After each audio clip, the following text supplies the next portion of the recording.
1 টকা 2 টকা 3 টকা 4 টকা 4 টাকা ভাড়া কিয় 4 টকা আপোনাক মই কেনেকে 20 টকা দিম আকৌ মই দিব নোৱাৰো দাদালোক মনে নাই কি আমি কি কম মুখ্যমন্ত্ৰী ডাঙৰীয়ে কৈ আছে দেখোন 4 টকা দিবৰ কাৰণে 4 টাকা ভাড়া দিলাম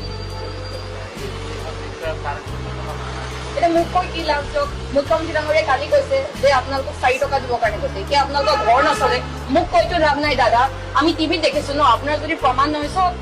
চাব নেকি মই দেখুৱাই দিছো চাব মই মিছা কৈছো বুলি ভাবিছো ন তো এয়া ভাড়া 5 টকা গ'লে 4 টকা ঘূৰাই দিব কৈছে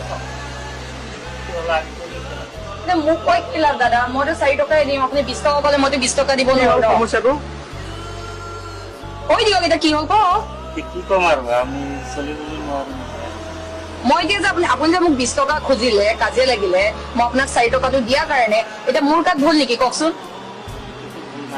তেন্তে আপুনি মোৰ লগত কিয় কাজিয়া কৰিলে আমি এইটো ভাড়া ক'ৰ পৰা দিম এইটো 350 টকা ভাড়া আমি ক'ৰ পৰা দিম মইনো কেনেকে জানো আপোনালোকে কেনেকে চলে 350 টকা ভাড়া কেনেকে দিয়ে মই কি জানো মোক 4 টকা দিব কৈছে আমাকতো নিউজত কৈ দিছে মুখ্যমন্ত্ৰী ডাঙৰীয়াই যে